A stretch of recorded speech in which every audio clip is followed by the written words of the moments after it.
All right, so page 16. We're going to learn about radicals today. What's the most common type of radical you guys use? Square root. Square root.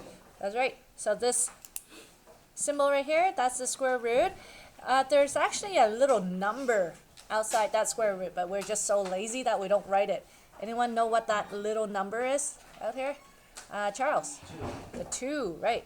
So when there's a 2, this means square root. Alright. What if there's a 3 on the outside? A little 3 on the outside, what do you call it, Alicia? Cube root. Right. Cube root. And what if I have a n on the outside? What do you call that? Nth root. Nth root. Good. Yeah, we call it the nth root. Alright. In grade 9, you will only focus on these two. So only the square root and cube root.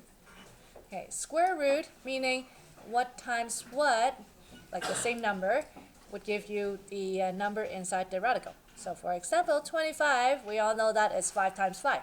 And so square root 25 is just 5. Okay? What if and same thing, if I have square root 100, it means what times what gives me 100?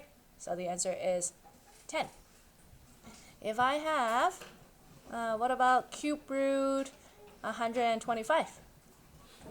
It will mean what times what times what? Gives you 125. And Armin? It will be 5. 5, yeah. Right, because 5 times 5 is 25, times another 5, you get the 125. Real quick. Okay. So these are pretty straightforward. So let's just do the first one. Square root of 49. Jimmy? 7, right. All right. What about 1.69? So if I square root 1.69, so let's say 169 first. What's the square root of 169? The square root of 169 is 13.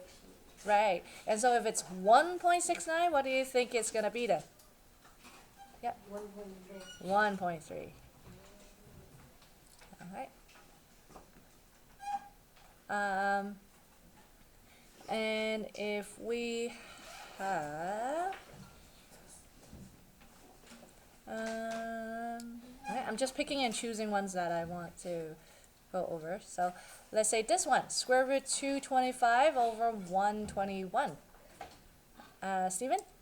It'd be 15 over 11. Excellent. So remember, when you square root both the numerator and denominator, because the radical is over everything. So square root 225 is 15. Square root of 121 is 11. And so you have your fraction. Okay.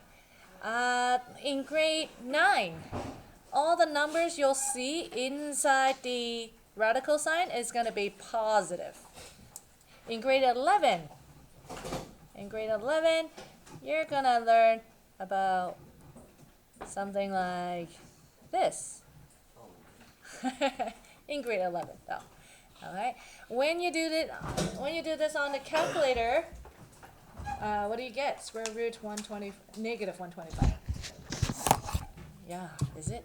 Let's see. Square root negative 125. You'll get an error. Okay. But in grade 11, they say no, error. We never take error as an answer. Even if it's an error, we call it undefined, right? So this, just a heads up, this equals 5i. What does that I represent? Yeah. Root negative 1. There's also a fancy name for it. That's why it's an I. Imaginary. See? Undefined, imaginary. Sounds so much better than error. Right? So yes, this I represents imaginary numbers because you can't square root a negative number. So we call it imaginary. Do you have to worry about that now? Okay, when do you have to worry about it? Imaginary numbers. When do you worry about imaginary numbers? Grade 11. That's right. Okay.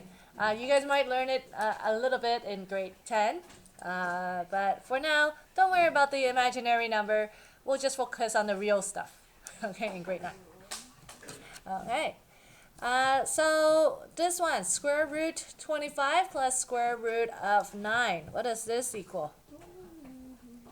Stephen? Square root of 25 is 5, and square root of 9 is 3, so 5 plus 3 equals 8. Perfect. Alright. What about B? Square root 16 plus 9. So does that mean it's 4 plus 3? Because square root of 16 is 4, and the square root of 9 is 3. Richard? You have to sort of treat the square root as a bracket. So 16 plus 9 is equal to 25, and the square root of 25 is equal to 5. Good job. Who keeps stealing my highlighter? I put a highlighter in here and it's gone again. Hey. Okay, so as Richard said, imagine there's like a bracket around that. Okay, because notice the radical is over everything in this case. So it's you actually have to do the 16 plus 9 first, which gives you square root 25, and then square root 25 gives you the answer of 5. So notice the difference between these two formats. Okay, keep in mind, don't get tricked. If it's over everything, you have to do the adding first. If it's separate, then you do it separately, and then you add. Okay. If there's a negative outside, this is simply, yep. It changes it to the number to a negative. Yep. So what would you get here? -7. That's it. Okay. In the last few weeks, we've been talking about with the numbers, when you have two numbers side by side, what does it mean? Multiply, right? So it's same thing right here. 3 root 16 just means multiply. 3 times root 16 is 4, right? So 3 times 4, you get 12. Okay, then what would this one be? -5 root 36. Yep, That's negative 5 times 6, which is negative 30. perfect. That's it. Okay. And then let's try this last one right here on the bottom. Okay. What does the first bracket equal, Jimmy?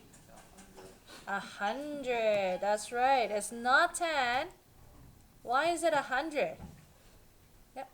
Because you square root and then you square it, that's what's the same thing. Right. They cancel each other out. Square and square root, they are like the opposite of each other. So when you square a square root, it cancels out and you're just left with the number itself. So 100 plus 225 minus 25 minus 300, and you get the answer 0. All that, right? All that and it equals 0. Okay. Right, Luke? Yes. Okay. Last one that I want to go over. State the length of the side of a square with an area of 225. Okay, so what can you say about a square? Stephen? All side by side is the same. All the sides are the same. Square root equals the same. Okay, so what's the formula for area of a square then? Joshua? Length square, right? Okay. So if now I know that the area is 225. Okay. What do we say the opposite of square is? Square root. So all you have to do is square root that 225. Okay, and you'll get the length. Oh, by the way, on your calculator, this is how you would use your square root button. Okay, so on mine, notice it's that little yellow button. Is that it's not actually a button, but like the yellow writing right here. So to get to any of the yellow writing on my calculator, I have to press the shift button or second button. All right, so that's how I get to the second line. Some of your fancy calculators actually have two buttons. It has a shift and an alpha button. And it's color coded. So one's a yellow button, one's a green button. So that's how you know which one to press. So 225 and I get 15. So if I see this question on the quiz and I write this, will I get full marks? What am I missing, Philip? Centimeters, units. Alright, I know it's centimeters because this is centimeters square. And so the length would have to be a centimeter. Okay.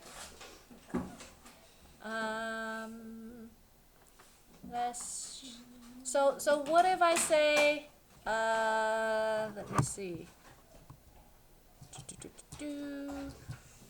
Okay, what if I say it's a cube? Okay, what if I say a cube has a volume of 729 centimeters cubed? Okay, how would I figure out the length of this cube? Armin? So you take the cube root of 729. So you get that the length is 9 centimeters. That's right.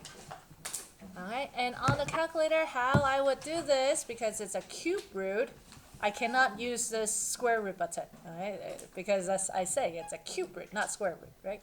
So, how you would do it on your calculator, I have to press the 3 for the cube, and then I press the second button, and then this. So this button right here says it's the nth root button. Alright, and then 729, and it will give me the answer 9 centimeters. Okay? So the difference between square root, cube root. Okay.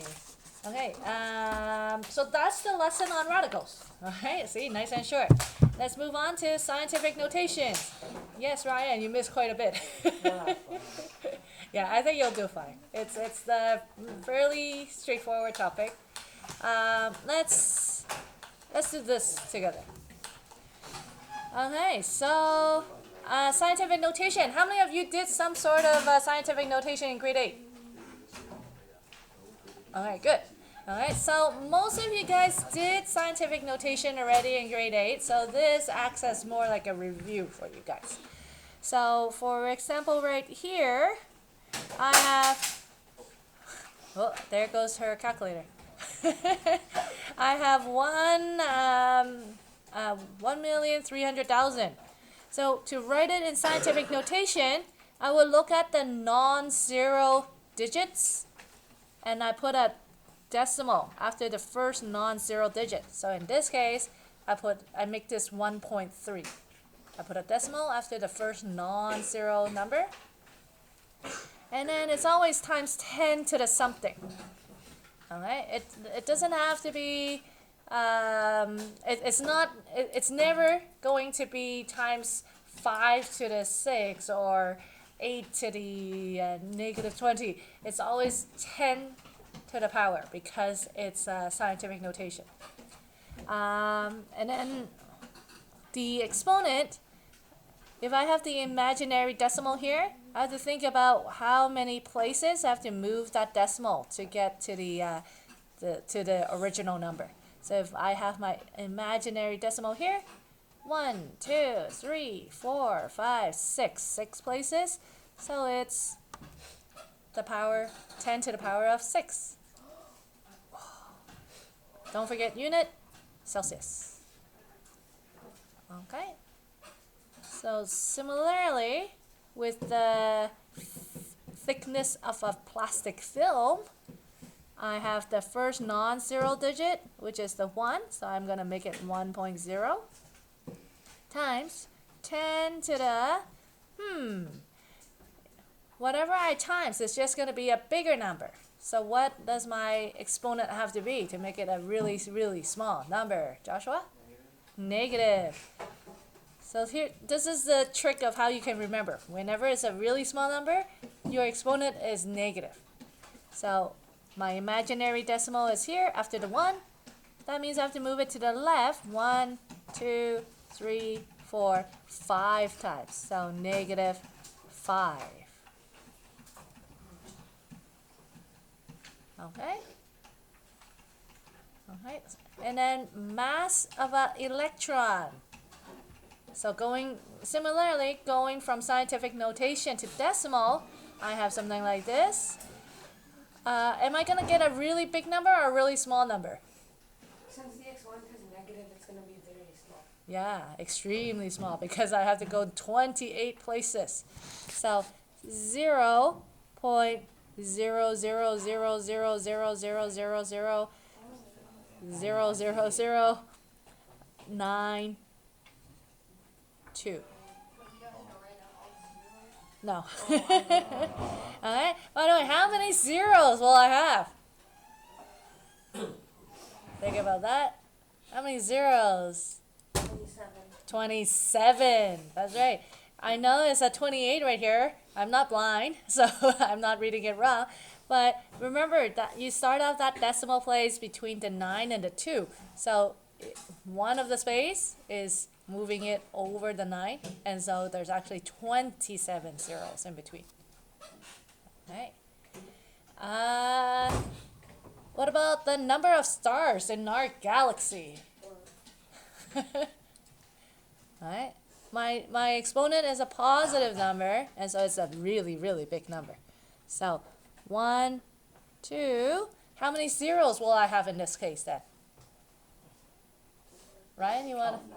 Yeah, you can. Yeah. What? How many? Oh. Zeros. It's I'll times have 10. Yeah, that's right. See? You do know it. Because 11, you have to move that decimal one place after that 2. And so you actually have 10 zeros after. 1, 2, 3, 4, 5, 6, 7, 8, 9, 10. Yes, we have this many stars in our galaxy. Let's see. We have 120 billion stars. Yes. Okay.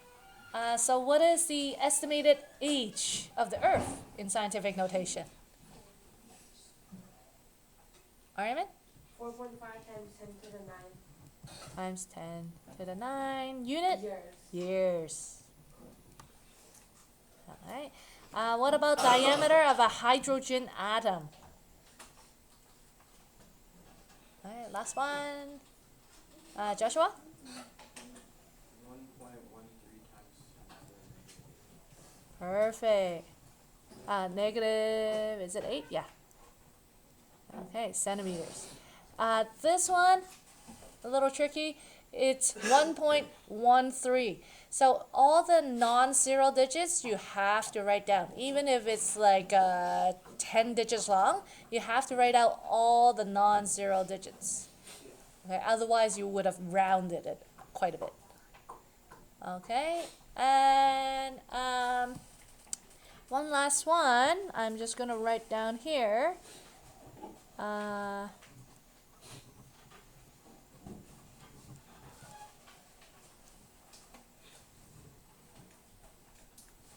Okay, is this proper scientific notation?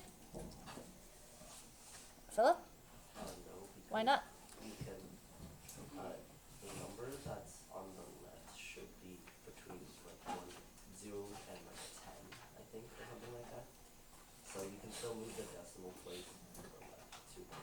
Right, so I should have my decimal after the first non-zero digit. So how would I change this to a proper scientific notation? Well, I mean, you push the decimal place back by 2, and then because of that, since you want the number to be the same, you increase the exponent by 2.